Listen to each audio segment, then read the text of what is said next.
Je m'appelle Shadi Assi, je suis un professeur à Concordia University.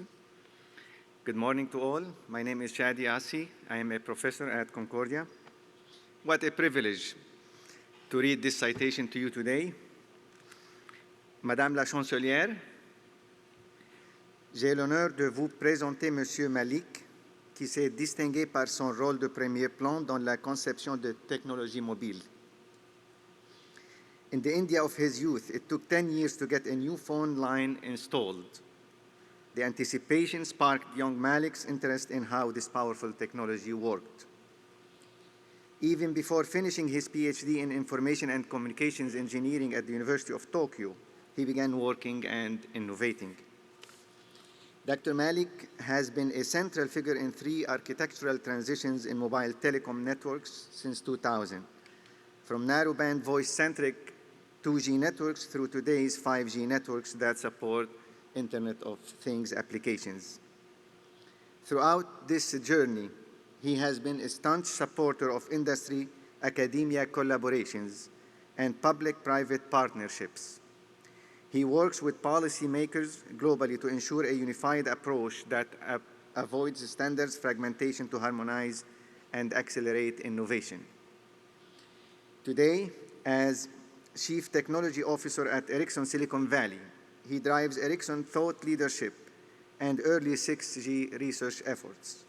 So far, he has more than 100 publications and patents to his name.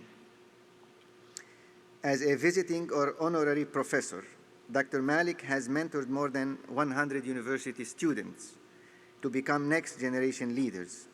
He is a frequent guest lecturer at the world's leading universities, including today at Concordia.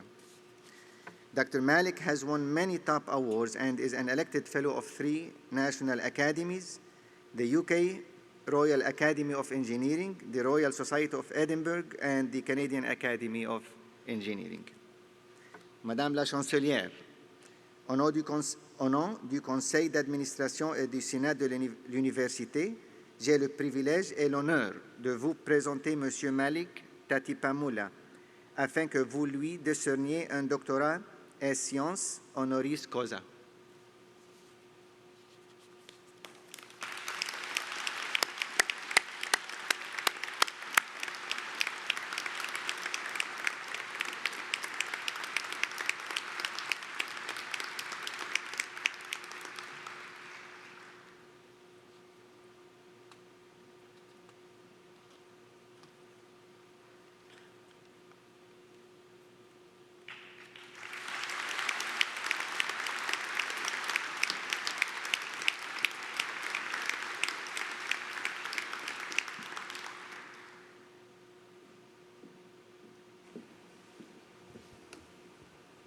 I now ask Dr. Tatipamula to give his address.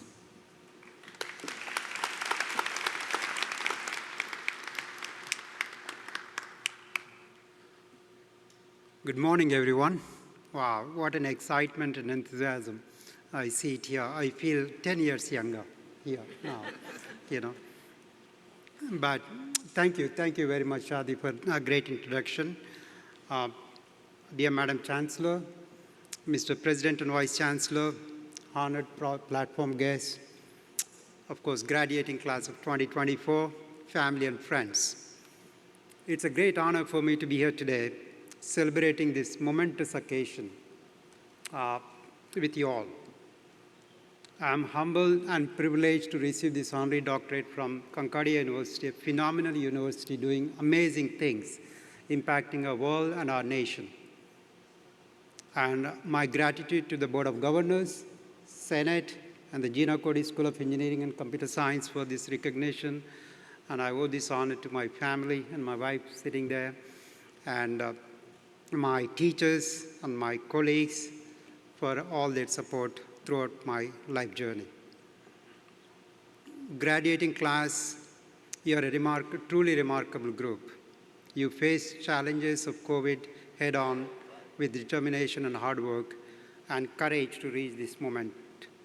And we are really proud of you. Congratulations to all of you again.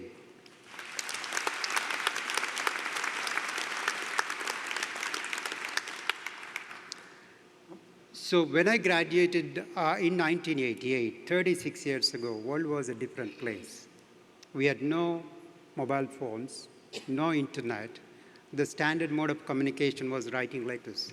When I was trying to contact professors in North America for my graduate studies, the standard mode of communication was writing letters and waiting for a response a month later. And now the world is different. We live in an interconnected world. With smartphones in your hands that are much more powerful than the 1980s creative supercomputer. You can access any application at your fingertips from your smartphone. You can see how far we have come along, taking an unconnected world to interconnected world. We made a tremendous progress as a society through technology advancements.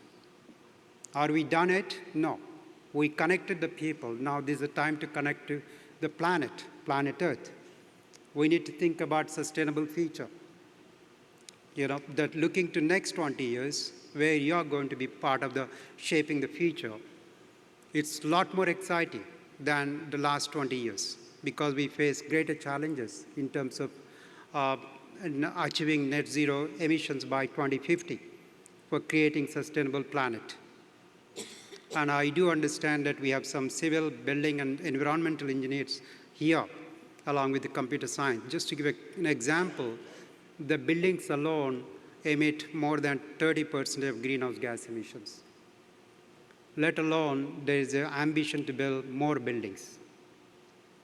How do we achieve that net zero emissions by 2050? That itself is a huge task. Think about that across all the industrial verticals: manufacturing, mining, transportation, agriculture, and so on. How do we accomplish that? How do we make this planet much more sustainable for future generations to come?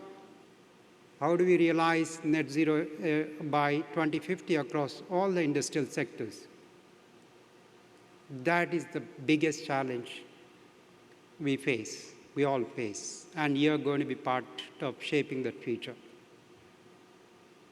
And this is a multi-trillion-dollar challenge we must address to save the planet and also to create sustainable future for generations to come.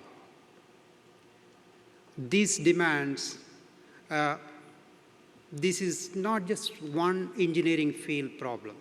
In fact, this demands an interdisciplinary collaboration. We have, as an engineering community, we all have to come together. All the engineering and computer science fields have to come together. So that's where the future is going to be. The future is going to be at the intersection of these engineering and computer science fields. So we are seeing an era of moving from linear to nonlinear innovation. I call it as exponential innovation. So the next 20 years are going to be much more exciting, as I said, compared to the last 20 years, just because of the fact that it's going to be an intersection of these fields that's going to create exponential innovation. Graduates, you are going to be part of that next 20 years journey shaping that future. As you transition from classroom to the real world, based on my own journey, I can share that dream big, follow your passion, and embrace the values that you learned at Concordia. The values, I call it as 4 C's. 4 C's that you already know. The first C is curiosity. The second one is collaboration. The third one is courage. The fourth one is compassion. Just to give an idea from my own perspective, how we see industry gaps or how you are going to fill up that gaps, how you can help shaping the next industrial transformation, just to share my own points of view. Please allow me that. So let me start with the curiosity. Today is not just conclusion. In fact, it's the beginning of your learning for life. Keep asking questions when you take on your next steps in your life. Keep on asking questions on why, what, how. Simple questions when you're trying to explore new things. Why, what, how. At the same time, trying to learn connecting the dots. We call it as connecting the dots. In education, it's called interdisciplinary. So try to learn what the applications of the technologies that you're looking at. For example, think about how AI can optimize building operations for reducing energy consumption. Think about how the new materials can transform your construction, building construction, to reach sustainable buildings. So that's what we call it as connecting the dots. So when you're trying to be curious, not only just looking at why, what, how, but try to connect the dots. Just learning alone is not good, but translating that learning into meaningful outcome, impactful outcome, that requires collaboration. That's the second C. So work with others. A lot of times we tend to work within our own comfort zone, working with our own people within the same field, but go beyond your field. If you're a computer science engineer, just work with the manufacturing folks to try to see how AI can be applied to optimize manufacturing operations. Work with the building folks, building engineers. Think about how to optimize building operations for less consumption of energy. So work across the fields. So interdisciplinary collaboration is going to be much more important over the next 20 years compared to last 20 years. And third C is courage. Curiosity and collaboration requires courage. You all lived through the COVID-19 and you have changed your mode of operation. You have instantly changed your mode of learning, mode of operation. You've already demonstrated that courage. Courage to adapt to changes, courage to move on and focus on your journey. So use the same courage, be that change agent, challenge the status quo for the sustainable future. And the last but not least one is compassion. Compassion is the heartbeat of everything. It unites curiosity, collaboration, and courage. So be kind. Take time to listen to others, support others, understand others. It's not about just what you accomplish. It's about the impact you make. It's about who you help on the way. So graduates, you have immense power to shape the future for a sustainable planet. Follow your dreams, follow your passion, embrace the 4 Cs, and the world needs you. And I can certainly see all of you, when I look at your faces with that enthusiasm, determination, I can only see the future leaders. I wish you all the best. I wish you all the best for incredible future. I'm proud to join you all as a fellow Concordian. Thank you very much. Wish you all the best.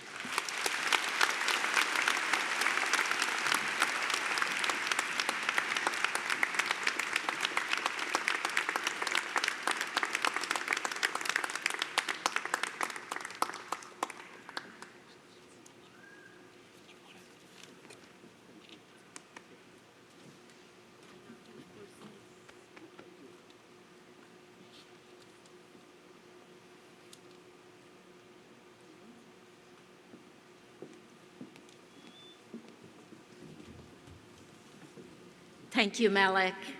And do not forget the 4 Cs.